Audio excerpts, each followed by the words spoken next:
Welcome back to Moneymaker, where real horror meets real stories. Tonight, I find myself compelled to share with you three accounts, three harrowing experiences that have been relayed to me, each one a stark reminder that the veil between our reality and something far more unsettling is terrifyingly thin. These are not tales spun from fiction, nor are they the products of an overactive imagination. They are born from the genuine, chilling encounters of ordinary individuals who found themselves thrust into situations that defy easy explanation, situations that linger in the mind long after the initial shock has passed, leaving an indelible mark of fear. The stories you are about to hear delve into the kind of fear that doesn't rely on jump scares or theatrics. Instead, it's the slow burn dread that creeps into your subconscious, the kind that makes you question the shadows in the corner of your eye or the unexplained noises in a silent house. These narratives are a testament to the fact that sometimes the most terrifying entities are not monsters from folklore, but the unexplained presences that can invade our most personal spaces, our homes, our places of work, even our own reflections. Each account is a chilling piece of a larger, unsettling puzzle, suggesting that there are forces at play that we may never fully comprehend. So I invite you to prepare yourself. Find a comfortable spot, perhaps dim the lights, and if you're feeling particularly brave, put on your headphones. Let the sounds of these narratives envelop you. Allow the atmosphere to settle in. The intention here isn't merely to entertain, but to share these experiences in a way that conveys the genuine terror felt by those who lived them. It's an invitation to step into their shoes, to feel the prickle of unease on your skin, and to confront the unsettling possibility that such things can and do happen. These are the stories that often go untold, whispered in hushed tones or buried deep in the recesses of memory, deemed too disturbing or too unbelievable for the light of day. They are the experiences that remind us that we are not always in control, that the familiar world around us can sometimes twist into something alien and threatening. What you're about to hear are echoes of real fear, accounts that might just make you think twice before you turn off your own lights tonight, or glance too long into a darkened mirror. These are the stories you weren't supposed to hear.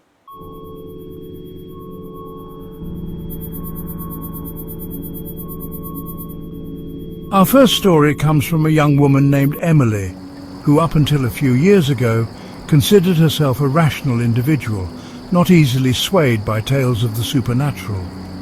She lived a relatively ordinary life, working a 9-to-5 job and residing in a quaint older apartment that had a certain charm despite its age. Her bedroom was her sanctuary, a place of comfort and rest.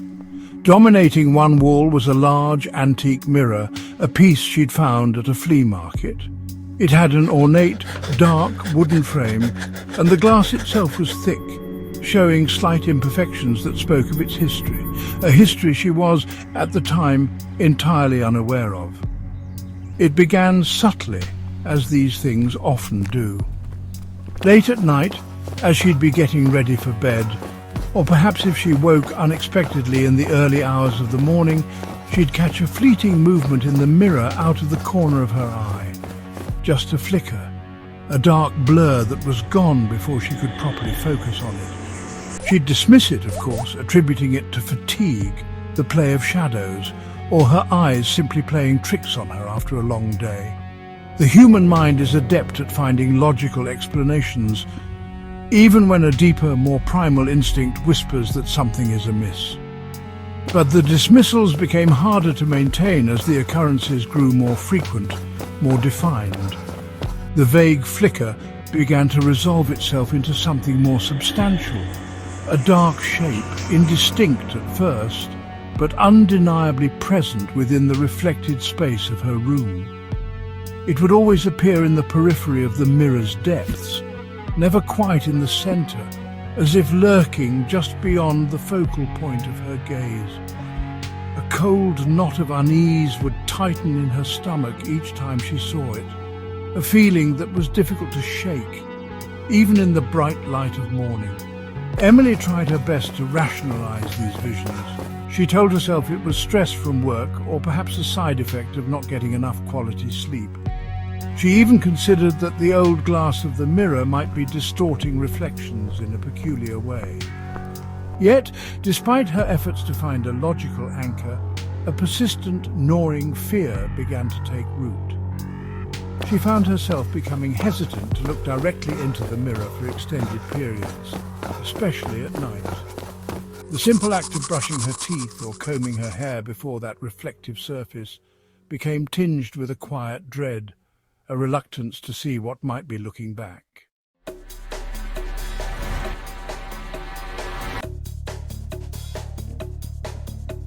As weeks turned into months, the indistinct shape in the mirror began to take on a more discernible form.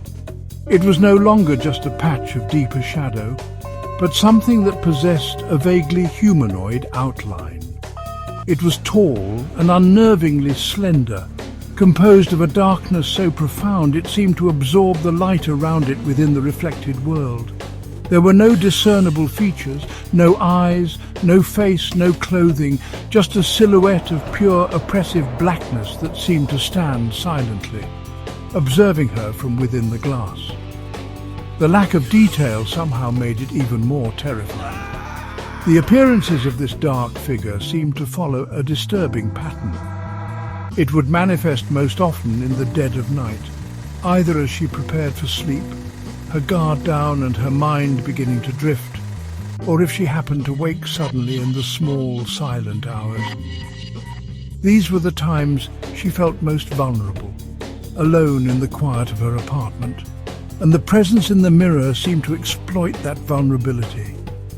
The dread associated with nighttime, once a gentle precursor to rest, now became a heavy blanket of anxiety, centered entirely on what she might see in that antique glass.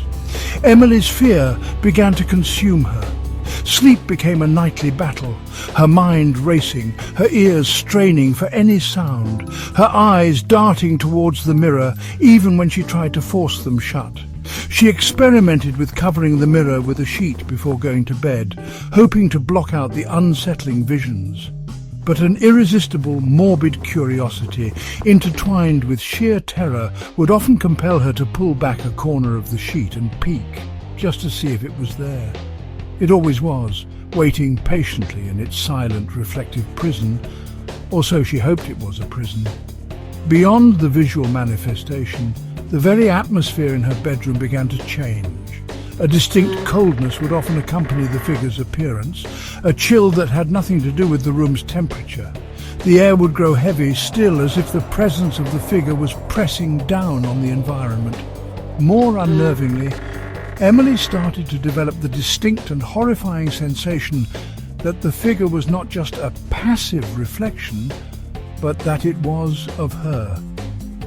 Aware that she was watching it, and perhaps watching her with an intensity she couldn't comprehend.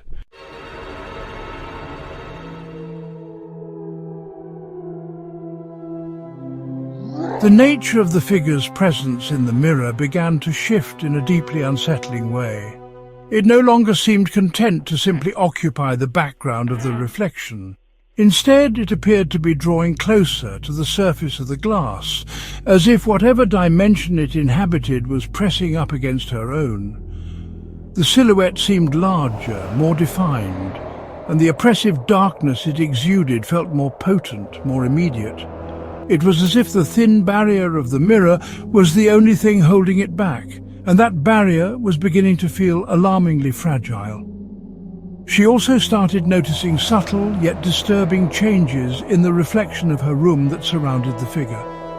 The familiar objects, her dresser, the edge of her bed, the pattern of her wallpaper appeared slightly distorted, warped, as if viewed through a heat haze but cold.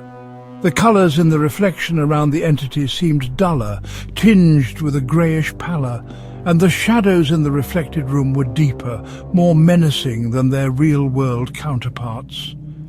It was as if the figure was corrupting its immediate surroundings within the mirror world. Overwhelmed by fear and desperate for validation, Emily tried to confide in a close friend about what she had been experiencing. She described the figure, the coldness, the feeling of being watched, her voice trembling as she recounted the nightly terrors. Her friend listened, but with an expression of polite skepticism, eventually suggesting that Emily was overworked and overly stressed, perhaps even letting her imagination run wild due to the old apartment and its antique furnishings.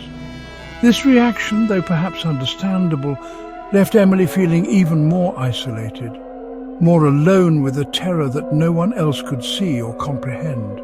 The psychological toll was immense. The sightings were no longer confined to moments when she was directly in front of the mirror, scrutinizing her reflection. She would catch fleeting glimpses of the dark figure as she merely passed by the bedroom door or when she entered the room to retrieve something. It would be there, a dark sentinel in the glass, sometimes seeming to turn slightly, as if its attention was drawn by her movement.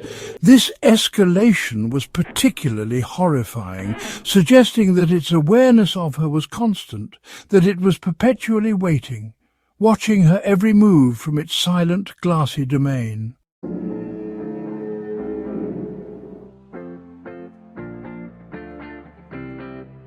One particular evening, a heavy sense of foreboding settled over Emily. It was a Tuesday, unremarkable in its mundanity, yet the air in her apartment felt charged, thick with an unspoken tension. From the moment she returned home from work, she felt a heightened sense of anxiety, a prickling unease that seemed to emanate from the very walls of her bedroom. She couldn't shake the feeling that something was different, that the presence in the mirror was more agitated, more potent than ever before.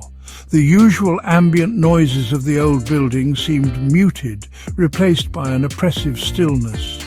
She found herself actively avoiding her bedroom for as long as possible that night. She lingered in the living room watching television with the volume turned up a little too loud, trying to distract herself from the growing dread that coiled in her stomach. But eventually, the late hour and the need for sleep could no longer be ignored. With a heavy heart and trembling hands, she forced herself to walk down the hallway towards her room, each step feeling like a march towards an inevitable confrontation. The dread of facing that mirror again was almost paralyzing. As she opened the bedroom door and her gaze was involuntarily drawn to the antique mirror, her breath hitched. The figure was there, of course, but it was more prominent, more defined, and seemingly darker than she had ever seen it. It felt closer, as if it was straining against the very surface of the glass. And for the first time, she had the distinct and terrifying impression that it was staring directly at her. Though it possessed no discernible eyes, a palpable wave of malice, of cold, predatory intent seemed to radiate from its form, chilling her to the bone. Then a new element introduced itself, something she hadn't experienced before. A faint, almost subaudible hum began to emanate from the direction of the mirror. It was a low, vibratory sensation that she felt more than heard, a thrumming in her teeth and a pressure building in her ears. The already present coldness in the room intensified, dropping several degrees in a matter of seconds. She could see her breath misting in front of her, a stark contrast to the mild autumn air outside.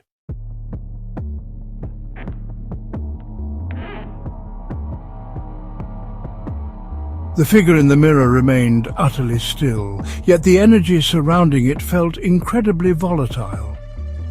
Emily, despite her terror, eventually managed to crawl into bed, pulling the covers up to her chin like a child seeking refuge from unseen monsters. Sleep, however, was an impossibility. The oppressive presence emanating from the mirror filled the room, making the air feel thick and suffocating. Every nerve in her body was alight with a primal fear, and she couldn't shake the overwhelming sensation of being intensely, malevolently observed. She lay there, rigid, her eyes wide open in the darkness, fixed on the vague outline of the mirror across the room, too scared to look, too scared not to. Her gaze flickered to the small digital clock on her nightstand. The illuminated numbers read 3:11 a.m., the infamous witching hour, a time often associated with heightened supernatural activity, though Emily had never given such notions much thought before. Now, in the suffocating silence of her apartment, with that dark entity seemingly pulsating with energy in the mirror, the significance of the hour felt chillingly real. The only sound was the frantic thumping of her own heart, a desperate drumbeat against the oppressive stillness that had enveloped her world. Suddenly, a sharp, distinct crack echoed through the silent room, jolting Emily upright in bed. It was a sound like ice splintering or a tree branch snapping under immense pressure. Her eyes darted to the mirror. Another crack followed, louder this time, and she could see a thin, jagged line appearing on the surface of the glass, originating from the very area where the dark figure was most concentrated. Then another, and another, spider-webbing outwards, the fracturing glass catching faint glimmers of ambient light from the window. The sound was violent, shocking, and utterly terrifying. At the precise moment the clock on her nightstand clicked over to 3:12 a.m., the antique mirror erupted. With a deafening crash that seemed to shake the entire room, it violently shattered, exploding outwards as if struck by an immense invisible force from within. Shards of glass, large and small, flew across the bedroom, embedding themselves in the opposite wall, scattering across the floor, some even landing on her bed. The dark figure, in that instant of violent destruction, was gone. The oppressive presence vanished, leaving behind only the ringing in Emily's ears, the smell of old dust, and a profound, chilling silence.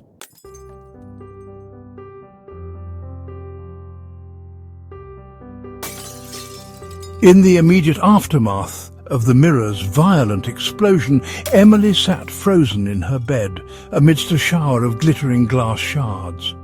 Her mind struggled to process what had just occurred. A maelstrom of emotions washed over her: abject terror, a disbelieving shock, and strangely a sliver of profound relief. The oppressive weight that had burdened her room for months, the constant feeling of being watched by that malevolent entity, had vanished as suddenly as the mirror had shattered.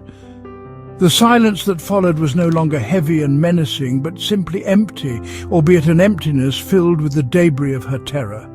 Carefully, shakily, she got out of bed, her feet crunching on the scattered glass. The task of cleaning up the mess was a surreal experience. Each shard she swept up a tangible reminder of the nightmare she had endured. The following days were filled with a lingering fear, a hyper-awareness of every reflective surface. She found herself flinching at her own reflection in shop windows, in the dark screen of her television, even in a still puddle of water on the pavement. The fear of what might look back at her from those surfaces became a new, unwelcome companion. The psychological impact of the ordeal was deep and lasting.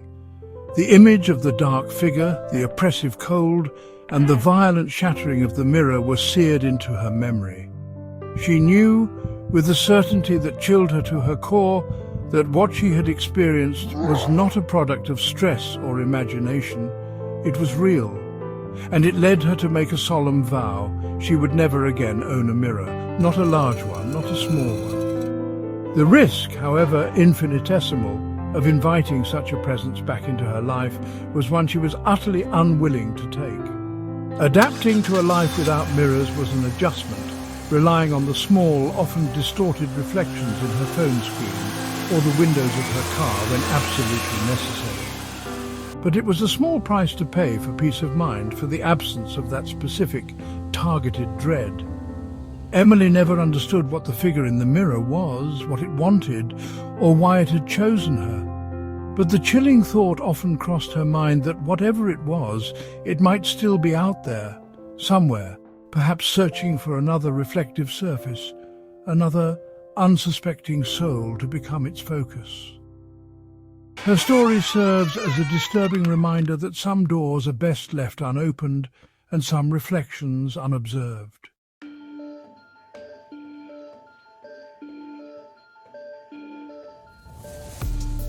Our next account takes us to the hushed, solitary world of the night shift, a time when the bustling activities of the day give way to an often eerie stillness.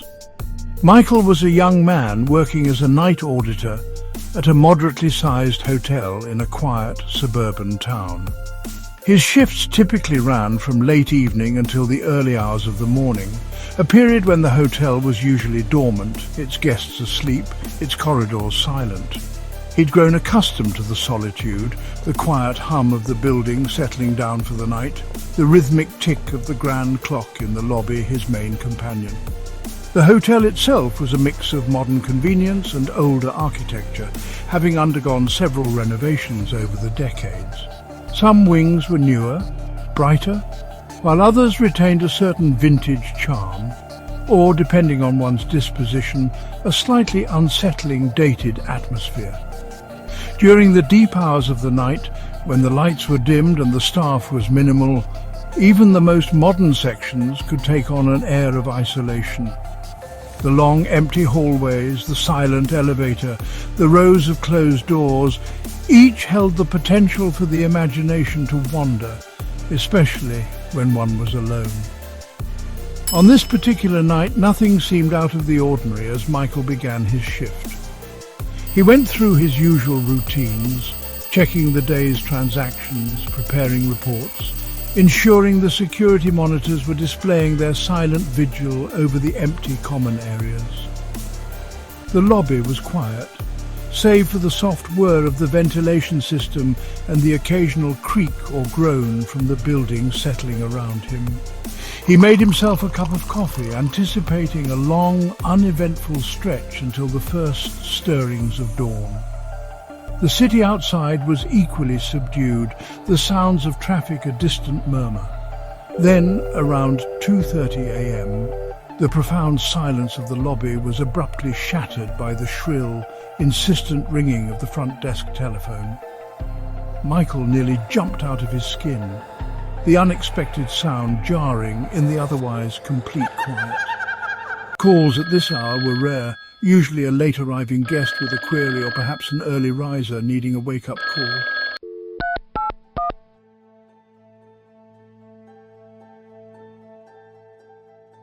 "Front desk.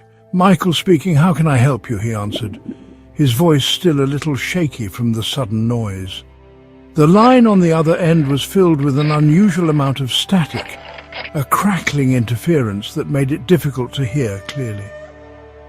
Through the noise, he could make out a voice, faint and raspy, as if the speaker was struggling to get the words out. It sounded like a woman, her tone weak and breathy, almost a whisper. He had to press the receiver tightly to his ear to even begin to decipher what she was saying. The woman's request, once he could make it out through the persistent crackle, was simple enough, yet delivered with an unsettling undercurrent of distress. "Water," she rasped, her voice thin and parched. I need some water, please." There was a desperate edge to her plea, a raw thirst that seemed to transcend a simple desire for refreshment. The stark simplicity of the request, juxtaposed with the strange, staticky line and the woman's weak, almost ethereal voice, created an immediate sense of wrongness, a subtle but definite alarm bell ringing in Michael's mind. Michael's first instinct was to check the hotel's guest management system. He typed in the room number indicated on the phone's display, room 207. The screen refreshed, showing the room's status. His unease deepened. According to the system, room 207 was officially listed as vacant and clean, ready for the next check-in. No guest was registered to that room. He double-checked, thinking perhaps there was a glitch, a late check-in he'd missed, but the system was adamant. The room was supposed to be empty. He relayed this to the caller. "Ma'am, our records show that room is currently unoccupied." It doesn't.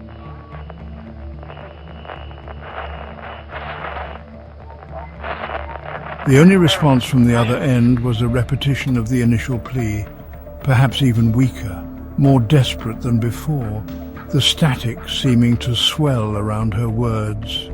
"Please, so thirsty." Water. There was no acknowledgement of his statement, no explanation, just that haunting, raspy request. Michael felt a conflict arise within him. Was this some kind of prank by local kids who'd found a way to access an internal line? Or perhaps a guest who had managed to get into an empty room without formally checking in? Hotel policy and a sense of duty dictated he investigate. He couldn't just ignore a potential guest in distress, however strange the circumstances. Michael informed the faint voice on the line that he would bring some water up. He hung up the phone, the static cutting off abruptly, leaving the lobby in an even more profound silence than before. He grabbed a fresh bottle of mineral water from the small fridge behind the desk, his mind racing through possibilities. He felt a growing sense of trepidation, a knot tightening in his stomach. The walk to room 207 would take him through some of the older, less frequented parts of the hotel, up to the second floor, which was known for being particularly quiet, almost eerily so, during the night. As he stepped out from behind the relative safety of the front desk and into the dimly lit expanse of the hotel corridor, every sound seemed amplified in the stillness. The soft hum of the ice machines down the hall, the distant groan of the elevator shaft, even the sound of his own footsteps on the carpeted floor seemed to echo unnaturally. The long hallways stretched before him, lined with identical closed doors, the low emergency lighting casting long, dancing shadows that played tricks on his peripheral vision. He couldn't shake the distinct and uncomfortable feeling of being watched. The atmosphere on the second floor was noticeably different, heavier somehow. The air felt cooler and the silence more absolute.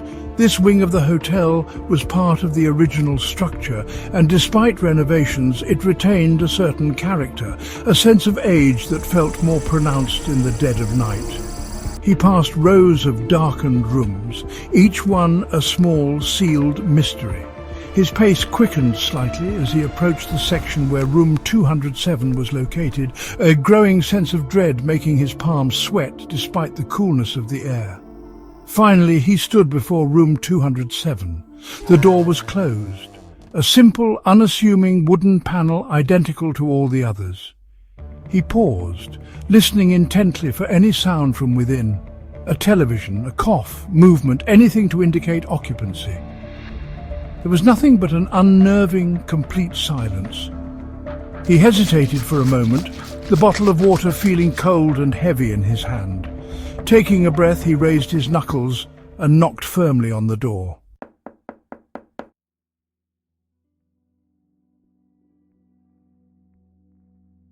"Room service," he called out, his voice sounding louder than he intended in the profound quiet. He waited. No answer came. Michael knocked again, this time a little louder, more insistent. "Hello? This is Michael. From the front desk, I have the water you requested." He pressed his ear against the cool wood of the door, straining to hear any sign of life from within. Still there was only silence, an unbroken, unnerving stillness that seemed to emanate from the room itself. The absence of any response was in many ways more unsettling than if he had heard movement or a voice. It deepened the mystery, amplified the sense that something was fundamentally wrong with this situation. Deciding he couldn't just leave it, especially if someone genuinely needed help and was perhaps unable to respond, Michael reached for his master keycard. The electronic lock beeped softly, a small, intrusive sound in the quiet hallway, and then the click of the latch disengaging sounded deafeningly loud. He pushed the door inward slowly, cautiously, peering into the darkness beyond. The room was pitch black. He fumbled along the wall just inside the doorway for the light switch, his fingers brushing against the cool, unfamiliar wallpaper. With a click, the overhead lights flickered on, illuminating room 207. Michael's eyes scanned the space, and his heart sank a little further. The room was impeccably clean, sterile almost. The bed was perfectly made, the pillows plumped, the duvet smooth and undisturbed. There were no suitcases, no clothes strewn about, no personal belongings of any kind. It was exactly as the system had indicated, vacant and seemingly untouched, since the housekeeping staff had last prepared it. The air in the room felt noticeably colder than the hallway and stale. As if the windows hadn't been opened in some time, he did a thorough check, his unease growing with every passing second. He looked in the small closet, empty. He pushed open the bathroom door. The towels were neatly folded, the surfaces dry and gleaming, no sign of recent use. There was absolutely no one in the room and no indication that anyone had been there for hours, if not days. His confusion warred with a rising tide of fear. Who had called him, and from where? It was then, as he was about to leave the bathroom, that he noticed something peculiar. A faint patch of condensation on the otherwise spotless bathroom mirror, despite the distinct chill in the room. It struck him as odd, out of place.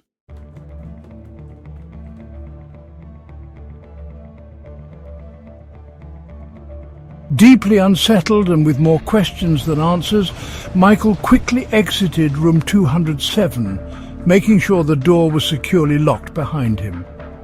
He hurried back to the relative familiarity of the front desk, the silence of the corridors now feeling more menacing than before.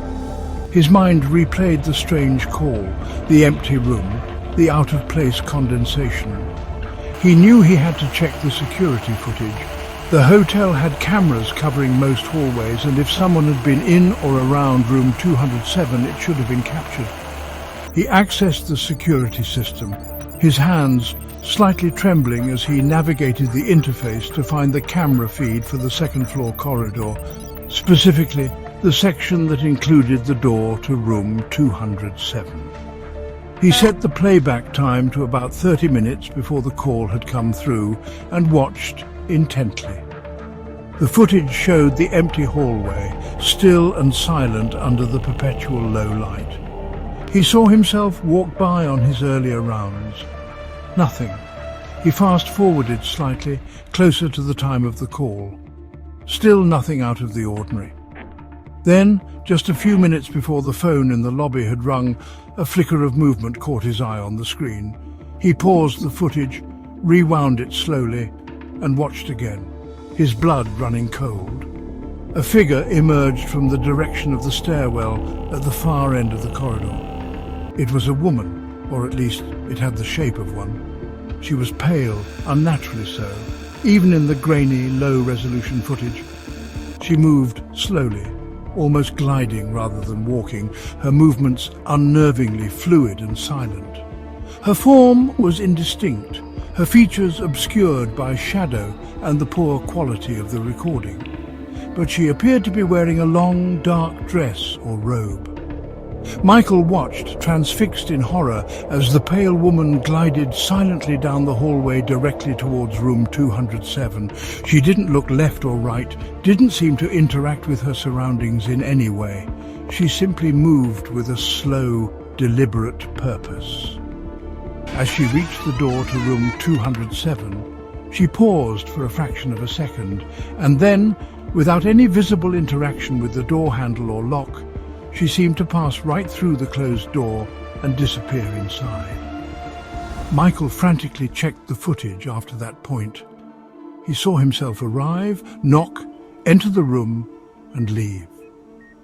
But the woman was never seen exiting room 207. The call, he realized with a jolt, had come after this ghostly figure had entered the supposedly empty room.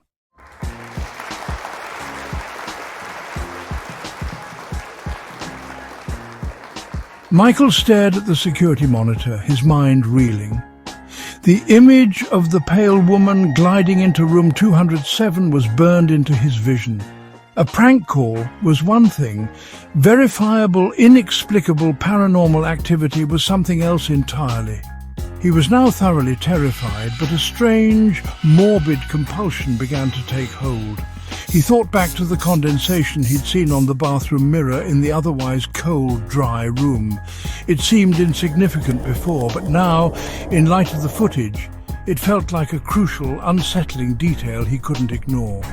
Against his better judgment, driven by a mixture of fear and an intense, almost desperate need to understand, or perhaps to confirm the unreality of it all, he decided he had to go back to room 207. He grabbed his master key again, his heart pounding in his chest like a trapped bird. The walk back up to the second floor was even more terrifying than the first time.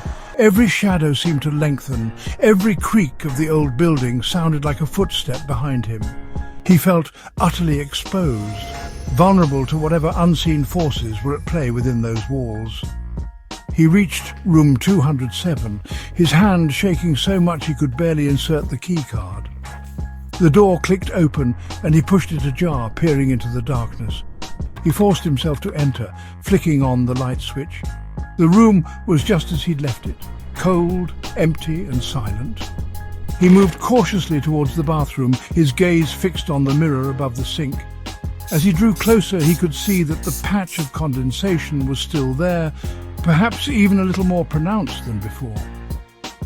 And then he saw it, his breath caught in his throat and a gasp escaped his lips. Within the faint, misty patch of condensation on the mirror, words had been traced as if by a finger. The lettering was crude, shaky, but unmistakably clear. 3 words that sent a jolt of pure, undiluted terror through his entire being. "I'm still thirsty." Michael didn't scream. He didn't even make a sound. He simply turned and fled from room 207, not stopping until he was back in the relative brightness of the lobby, his body trembling, his mind struggling to comprehend the chilling message and its terrifying implications. He resigned from his job the very next day, haunted by the pale woman and her insatiable spectral thirst.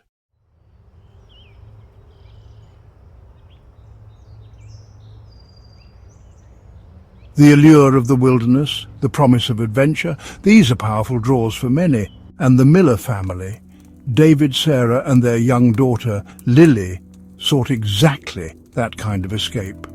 They envisioned crackling campfires under a vast, star-dusted sky, the sharing of stories, and a much-needed temporary reprieve from the relentless grinding hum of city life. Their chosen destination was a secluded campsite nestled deep within the Redwood National Park, a place renowned across the country for its towering ancient trees and a profound, almost sacred silence, a silence they earnestly hoped would prove to be restorative for their weary spirits. They drove for what felt like an eternity, leaving the familiar comforts and noises of civilization further and further behind them, the colossal trees forming a dense, almost impenetrable emerald wall on either side of the winding, lonely road, a natural, majestic gateway to a primeval world far removed from their everyday existence. As they began to unpack their camping gear, the air around them was noticeably crisp, carrying the distinct earthy scent of pine needles and damp soil, a fragrance that usually brought with it an immediate and profound sense of peace. Lily, a bright and energetic child of only 8 years, was particularly thrilled by the entire experience, her happy laughter echoing slightly in the vast, enveloping quietude of the forest as she joyfully chased butterflies near the sun-dappled edge of their chosen clearing. Her parents, David and Sarah, watched her playful antics, a fond smile playing on their lips, feeling the familiar comfort of family togetherness and the distinct thrill of being completely surrounded by nature's untamed, breathtaking grandeur. The spot they had selected seemed absolutely perfect, wonderfully secluded and deeply serene, with a small, clear stream gurgling peacefully nearby, providing a gentle, rhythmic and natural soundtrack to their anticipated idyllic woodland retreat. They had no visible neighbours for miles around, a fact that initially and ironically contributed greatly to the cherished sense of escape they so desperately craved from their busy lives. The first evening of their trip unfolded just as beautifully as they had imagined it in their plans. They gathered around a merrily crackling fire, roasting marshmallows until they were perfectly golden brown, the lively flames of the campfire dancing energetically and casting long, flickering, distorted shadows on the trunks of the surrounding trees, making them seem like silent, ancient, watching giants guarding unspoken secrets of the woods. David retrieved his acoustic guitar, and a soft, melancholic melody soon intertwined with the rhythmic chirping of crickets and the distant, mournful hoot of an unseen owl. Lily, nestled comfortably and securely between her parents, listened with wide, contented eyes, the earlier boundless excitement of the day giving way to a pleasant, encroaching drowsiness. The sheer vastness of the forest, while initially awe-inspiring and beautiful, now began to feel a little more imposing, a touch more intimidating, as true darkness finally settled in around them, completely swallowing the last vestiges of daylight. The stars, unobscured by the pervasive glow of city lights, were breathtakingly brilliant, scattered like diamonds across the inky black canvas of the night sky. They finally zipped up their tent around 10 o'clock, the myriad sounds of the forest now seemingly more pronounced, more immediate, the gentle, constant rustling of leaves in the unseen canopy above, the sudden, sharp snap of a dry twig somewhere in the distance, the soft, persistent murmur of the nearby stream flowing over rocks. These were, by all accounts, the normal, expected sounds of the wild, sounds that should have gently lulled them into a deep and restful, untroubled sleep. Little did they know, as they settled into their sleeping bags, that the ancient, sprawling woods surrounding their fragile haven held secrets far older, far darker, and far more unsettling than the mere rustling of unseen nocturnal creatures in the dense undergrowth.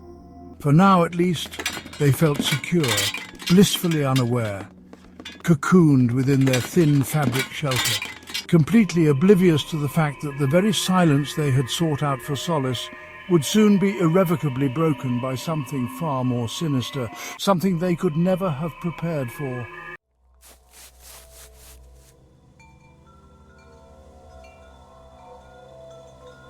It was some time well after the stroke of midnight when young Lily first stirred from her slumber, a subtle, almost imperceptible sound having pricked insistently at the very edges of her deep sleep. At first, in her drowsy state, she thought it might simply be her father, snoring softly beside her. Or perhaps it was the sound of her mother turning over restlessly within the confines of her sleeping bag. But as she lay there, her eyes suddenly wide open and adjusting to the pitch blackness inside the tent, the peculiar sound came again, and this time it registered more clearly. It wasn't a snore, she quickly realized, nor was it merely the rustling of fabric against fabric. It was a whisper. It was so incredibly faint, so very delicate. It was almost like the gentle brushing of dry autumn leaves against the taut canvas of the tent. Yet there was an undeniable, unsettling cadence to it, a hushed, distinct vocal quality that made the fine hairs on her small arms instinctively stand on end. She strained her ears intently, holding her breath, trying desperately to decipher the origin of the sound, to make some kind of sense of the fleeting, elusive murmurs. Were they actual words being spoken? She couldn't be entirely sure. The whispers were far too low, too indistinct and muffled, like tiny fragmented snatches of a distant conversation, carried erratically on a gentle night breeze from a great unseen distance. Yet paradoxically they seemed to emanate from just outside the thin nylon wall of their tent, unsettlingly close. A sudden involuntary shiver traced its icy way down her vulnerable spine. The forest, which had seemed so wonderfully inviting and magical just a few short hours before, now felt overwhelmingly vast and profoundly menacing, suddenly filled with a myriad of unknown, unseen and terrifying possibilities. She desperately wanted to wake her parents to tell them immediately about the deeply unsettling sounds, but a common childish fear of being summarily dismissed, of being told it was all just her overactive imagination, kept her lips sealed and her fear silently contained. She pulled her sleeping bag tighter around her chin, seeking some small comfort in its warmth, her heart thumping a rapid, nervous rhythm against her ribs like a frantic drum. The disturbing whispering continued, intermittent and ethereal, a ghostly symphony in the night. Sometimes it sounded like a single, solitary voice, soft and undeniably sorrowful in its tone. Other times it seemed as if multiple voices were murmuring in perfect, eerie unison, a discordant chorus of hushed, sibilant tones that she couldn't quite grasp or understand, no matter how hard she concentrated. She squeezed her eyes shut tightly, fervently hoping that if she simply ignored it, pretended it wasn't there, it would eventually just go away, that it was all just a strange product of the unfamiliar environment and an overactive imagination, perhaps fueled by the spooky campfire stories from earlier. But the unsettling sounds persisted, a delicate, eerie counterpoint to the otherwise natural symphony of the nocturnal forest. After what felt like an absolute eternity of fear and anxious listening, the strange whispering eventually began to fade. Or perhaps it was simply that Lily, utterly exhausted by her heightened fear and intense concentration, finally drifted back into a troubled, restless sleep. When she awoke the next morning, the bright sun was already filtering cheerfully through the thin fabric of the tent, and the normal, comforting sounds of her parents awake and preparing breakfast filled the otherwise quiet air. The night's deeply unsettling experience felt distant now, almost dreamlike and unreal in the brilliant, clear light of day. She hesitated for a long moment, then ultimately decided not to mention the whispers to them, convincing herself that it had indeed been nothing more than a vivid dream, a strange trick of her tired mind in an unfamiliar and slightly intimidating place. But a tiny, insidious seed of unease had been firmly planted deep within her, a subtle, nagging disquiet that lingered just beneath the surface of her consciousness, waiting.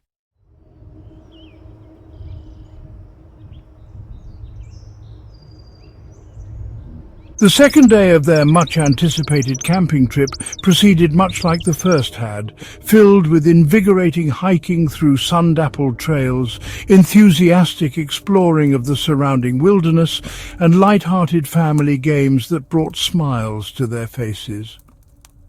Lily tried her absolute best to consciously push the disturbing memory of the nocturnal whispers to the very back of her young mind, to fully immerse herself in the cheerful daytime activities and forget the unsettling feelings of the previous night.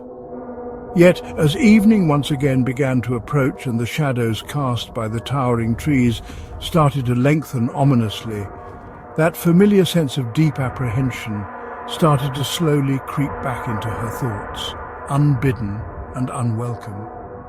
The colossal trees, so magnificent and reassuring in the bright daylight, now seemed to loom over their small campsite, their gnarled branches appearing like skeletal fingers reaching out towards them in the fading light. The forest, which had been a delightful playground just hours before, began to feel like a vast, watchful and silent entity, its profound silence no longer peaceful but strangely expectant, as if it were collectively holding its breath, waiting for the night to fully fall and unleash its hidden aspects. As they sat gathered around the warmth of the campfire that evening, Lily found herself noticeably less engaged in the usual sharing of stories and the singing of familiar songs. Her gaze kept darting nervously towards the dark, impenetrable perimeter of the woods that surrounded their small, vulnerable clearing, her ears straining intently for any possible recurrence of the strange, unsettling sounds from the previous night. Her parents, David and Sarah, eventually noticed her unusually subdued and quiet demeanor, and gently asked if she was feeling all right, concern etched on their faces. She merely mumbled something vague about being tired from the day's activities, entirely unwilling to voice the very real fear that was slowly but surely taking firm root deep within her. How could she possibly explain the almost inaudible ghostly whispers without sounding completely foolish or overly dramatic? How could she adequately convey the profound and chilling sense of unease those sounds had managed to instill in her young, impressionable mind? That night, as they all settled down into their respective sleeping bags, Lily was anything but sleepy or relaxed. She lay perfectly rigid in the darkness, every single nerve ending in her small body seemingly alive and on high alert, listening with an almost painful intensity to every subtle sound. It wasn't long at all before the dreaded whispers returned, as she had feared they might. This time, however, they seemed a fraction louder than before, a little more distinct in their cadence, though still maddeningly, frustratingly unintelligible. They were definitely not the sound of the wind rustling through the leaves, nor were they the scurrying of small woodland animals. There was an undeniable and deeply unsettling human-like quality to them, a sibilant, breathy murmur that seemed to almost curl around the very edges of the tent, seeking entry. A cold, heavy dread began to seep into Lily's heart, far more potent and terrifying than the fear she had experienced the night before. This was not her imagination. She was certain of it now. Gathering every last ounce of her courage, Lily finally spoke, her voice a mere trembling whisper in the oppressive darkness of the tent. "Mum, Dad, can you hear that?" Her parents, roused from the very brink of sleep, listened intently for a moment, their expressions unreadable in the gloom. Sarah mumbled sleepily that it was probably just the gentle wind sighing in the high branches of the trees, or perhaps some small nocturnal animals scurrying about in the undergrowth, searching for food. David, after a longer moment of strained silence, reluctantly agreed with his wife, gently telling Lily to try and go back to sleep, reassuring her that everything was perfectly fine. But Lily knew, with a chilling certainty that settled deep in her bones, that it wasn't the wind. The whispers had a deliberate, almost conversational quality, even if the words themselves remained stubbornly elusive. Their gentle dismissal, though undoubtedly well-intentioned, only made her feel more isolated, more profoundly alone with the unsettling, unseen presence she felt was lurking just outside their fragile shelter.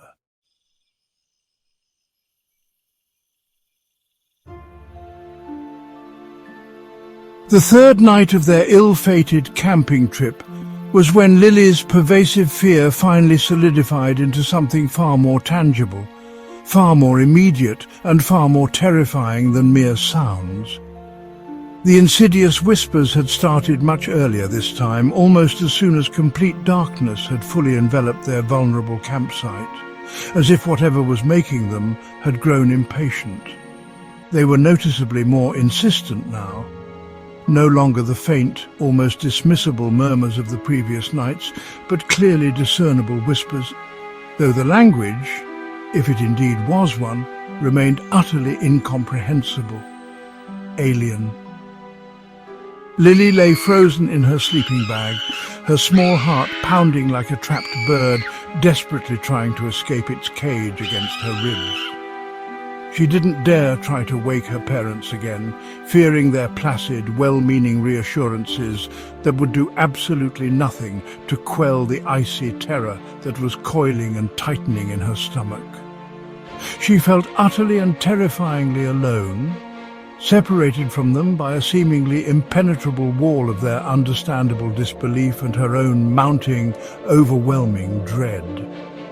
Suddenly, amidst the disquieting chorus of sibilant whispers, one particular sound detached itself from the rest, a soft, almost mournful sigh, seemingly coming from right beside the tent wall, where her head lay resting on her pillow.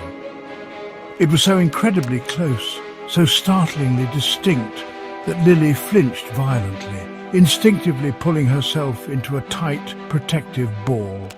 Her breath hitched painfully in her throat, and for a moment she thought she might suffocate from fear. Then an overwhelming, inexplicable urge, a morbid curiosity dangerously mixed with sheer, unadulterated terror, compelled her to look. The tent had a small mesh window on one side, offering a very limited, obscured view of the moonlit clearing just outside. Trembling uncontrollably from head to toe, Lily slowly, painstakingly lifted her head just enough to peer cautiously through the fine dark netting of the window, her eyes straining in the gloom. What she saw in that heart-stopping moment would be irrevocably seared into her memory for the rest of her life. A recurring nightmare made real. Standing just a few short feet from their tent, bathed in the ethereal, pale glow of the full moon, was a figure.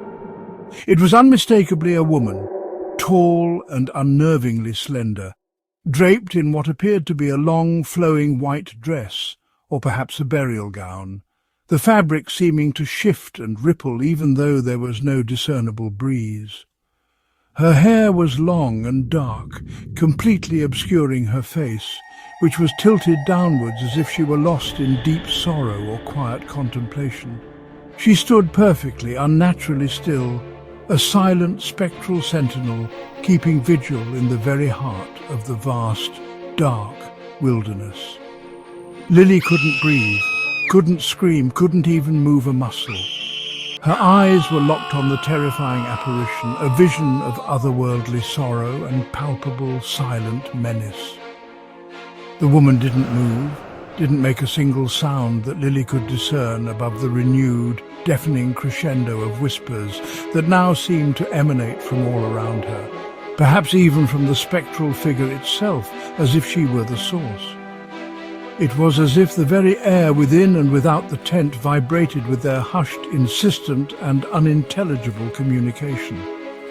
Lily felt a profound coldness, a chill that had nothing whatsoever to do with the cool night air permeate her very bones, settling deep within her. How long she stared, transfixed by the horrifying sight, she couldn't possibly say. It felt like an absolute eternity, each passing second stretched taut and thin with unspeakable, paralyzing fear.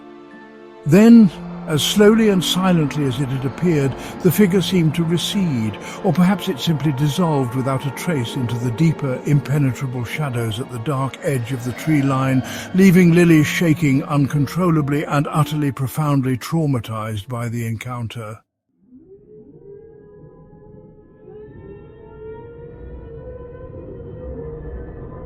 The next morning, Lily was a pale, trembling wreck, a shadow of her usual cheerful self. She finally managed to stammer out her terrifying nocturnal experience to her concerned parents, her voice choked with unshed tears and residual fear. Seeing the genuine, unfeigned terror reflected in their young daughter's wide eyes, the way her small body shook uncontrollably as she recounted the tale, David and Sarah could no longer simply dismiss her fears as mere vivid nightmares or the product of an overactive childish imagination. The haunting image of the woman in white, as Lily described her in halting detail, was far too vivid, too specific to be easily brushed aside. A heavy, oppressive sense of unease settled over them like a shroud. They were deep in the unforgiving wilderness, miles from any form of help or civilization, and something was clearly, undeniably, deeply wrong with their chosen sanctuary. The once idyllic camping trip had insidiously curdled into a profoundly unsettling and frightening ordeal. David, though inherently skeptical by nature, was also a deeply practical man. If there was indeed something out there, something tangible or otherwise, he wanted proof, or at the very least some way to understand what exactly was happening to his family in this isolated place. He suddenly remembered the small, unassuming digital voice recorder he'd almost forgotten he'd brought along, originally intending to capture the pleasant ambient sounds of nature. Perhaps some early morning bird song, or the soothing, babbling melody of the nearby brook. Now he realized it would likely serve a far more ominous and critical purpose. He decided with a grim determination that if the disturbing whispers returned that night, as he suspected they would, he would make a concerted effort to record them. Sarah was understandably hesitant, a significant part of her wanting to pack up their belongings and leave immediately, to flee from this place of growing dread, but another part, fueled by a desperate, gnawing need for some kind of rational explanation, reluctantly agreed to David's somewhat risky plan. That evening, the atmosphere around the campsite was thick and heavy with palpable tension. No cheerful campfire songs were sung that night. No light-hearted stories were told to pass the time. Every unexpected rustle of leaves in the dense canopy above, every sudden snap of a dry twig in the surrounding darkness sent sharp jolts of raw anxiety through each of them. As they reluctantly prepared for what they knew would be a long and difficult bed, David carefully placed the digital voice recorder on a small, unsteady folding table just inside the tent, ensuring it was switched on and correctly set to record any and all sounds. Lily, understandably terrified by the prospect of another night like the last, refused to sleep alone and was nestled tightly and protectively between her equally apprehensive parents. Sleep, they all knew, would be elusive, if not entirely impossible, for all of them. They lay together in the suffocating, inky darkness, listening intently, waiting, their senses heightened to an almost unbearable, painful degree. The hours ticked by with agonizing leaden slowness. Just as a tiny, fragile sliver of hope began to cautiously emerge within them that perhaps, just perhaps, the night would pass without further incident, the dreaded whispers started again, faint and tentative at first, then steadily growing in intensity and volume, seemingly surrounding their vulnerable tent from all sides. David reached out a hand, his touch surprisingly steady despite the violent tremor he felt coursing deep inside him, and carefully checked the recorder. Its small red light confirmed it was still running, capturing whatever sounds permeated the night. They endured the deeply unsettling, disembodied sounds for what felt like an eternity, each whisper a fresh assault on their nerves. Later, much later, when David meticulously checked the timestamp of the most disturbing part of the audio recording, it was precisely 2:59 a.m. The next morning, with visibly trembling hands and hearts full of trepidation, David pressed play. Amidst the expected background static and the faint, indecipherable murmurs they had grown accustomed to, one distinct phrase came through with chilling, undeniable clarity, uttered in a soft, breathy, unmistakably female voice. "Let me in."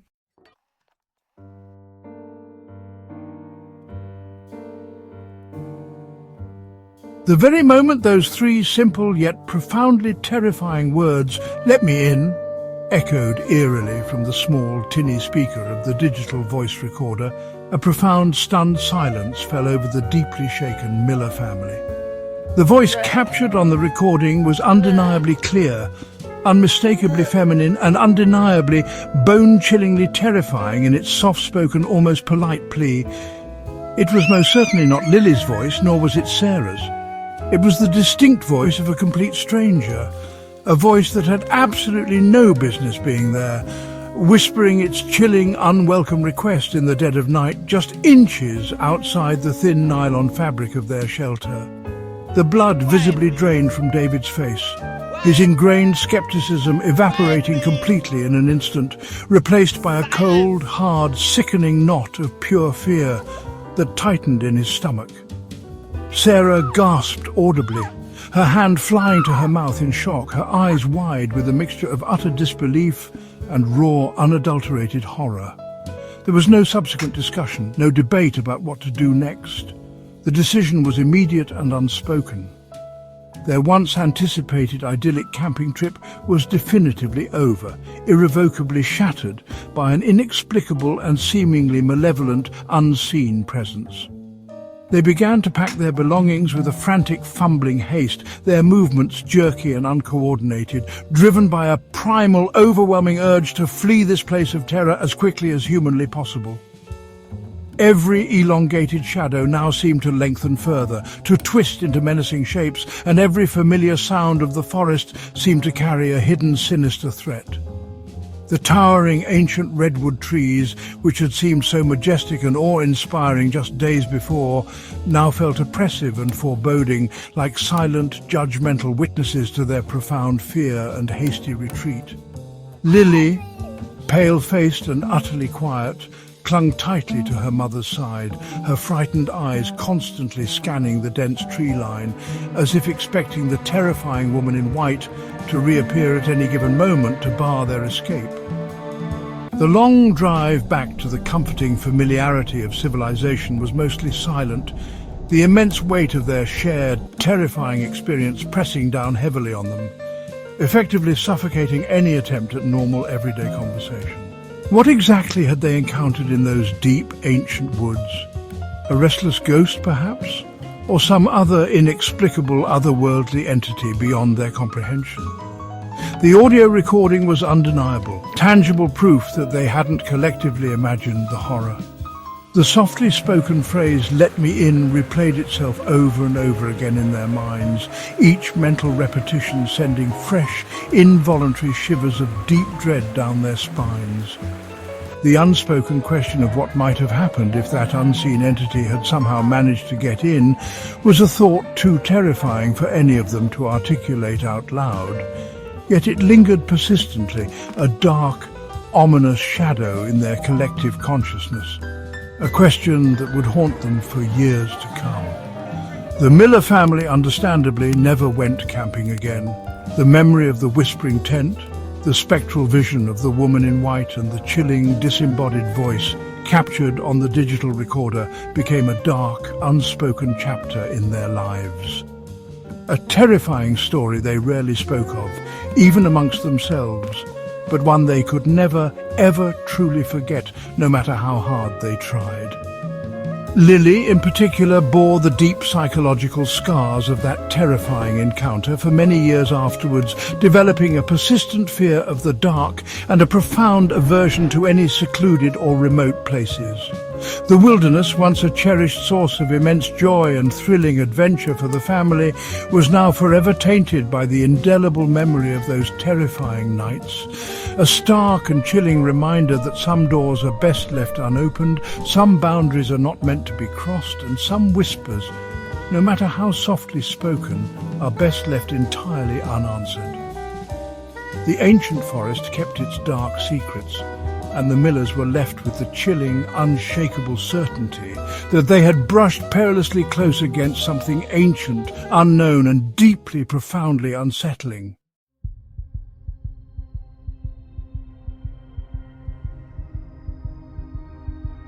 Some stories, as you've just heard tonight, have a peculiar and unsettling way of burrowing deep under your skin, don't they? They might fade from the immediate forefront of your conscious thoughts as the reassuring light of day breaks, or as the relentless march of time inevitably carries you further from the initial shock, but they never truly, completely disappear. Instead, these chilling accounts tend to linger patiently in the quiet, shadowed corners of your mind, often resurfacing unexpectedly when you're all alone in the oppressive darkness of your room, or when an old floorboard creaks inexplicably in an otherwise empty house. These accounts of the unexplained, the deeply unsettling, the truly terrifying, they possess a unique power to stay with you. They serve as potent reminders that the delicate veil between our perceived, comfortable reality and something far more mysterious, perhaps even sinister, can sometimes be terrifyingly, precariously thin, and that perfectly ordinary lives can be irrevocably, profoundly touched by the extraordinary, often in the most unwelcome and frightening ways imaginable. The chilling, distorted reflection staring back from Emily's suddenly shattered bedroom mirror, the spectral, insatiable thirst that seemed to echo through the lonely, silent halls of Michael's otherwise unremarkable hotel, the sinister, whispered invitation that materialized just outside the thin fabric walls of the Miller family's tent. These aren't just mere tales spun for fleeting entertainment or a quick thrill. They are, we believe, fragments of genuine human experiences, terrifying moments where the ordinary, predictable world fractured just enough to reveal something deeply unsettling and unknown, lurking just beneath its fragile surface. Each narrative you've heard serves as a stark and sobering reminder that fear is indeed a universal language, a primal emotion we all understand, and that the vast, encompassing unknown has an unnerving, almost hypnotic power to grip our imaginations tightly and quicken our pulses in an instant. These experiences, often shared in hushed, fearful tones, become integral parts of a larger, ever-growing tapestry of human encounters with the truly inexplicable. A chilling testament to those terrifying moments that stubbornly defy any easy or rational explanation and leave a permanent, indelible mark upon the psyche. If these true, scary stories have resonated deeply with you this evening, if they've managed to send that familiar, unwelcome shiver tracing its icy path down your spine, or perhaps made you instinctively glance over your shoulder into the darkened corners of your own room, then you've undoubtedly found a welcoming home here with us. We choose to delve into these disturbing accounts, not just for the undeniable thrill of fear, but also to cautiously explore those shadowed, often ignored edges of the complex human experience. So, if you wish to continue this dark and fascinating journey into the unsettling and the unknown, please make sure to show your support by liking this video, subscribing to the Moneymaker channel right now, and be absolutely sure to hit that all-important notification bell. By doing so, you absolutely won't miss out on our next meticulously curated collection of chilling, true narratives, ensuring that you're always the very first to confront the encroaching darkness that we consistently strive to uncover and share with you. Because here at Moneymaker, we truly understand the profound and lasting impact of a well-told, genuinely terrifying tale. We firmly believe that confronting these deep-seated fears, even vicariously through the experiences of others, can be a uniquely compelling and strangely cathartic experience for many. Our dedicated mission is to unearth these unsettling encounters from the shadows of obscurity, to give a clear and unwavering voice to those often unheard whispers from the darkness, and to carefully transform the darkest, most disturbing true stories we can find into truly unforgettable, chilling nights for you, our valued and respected audience.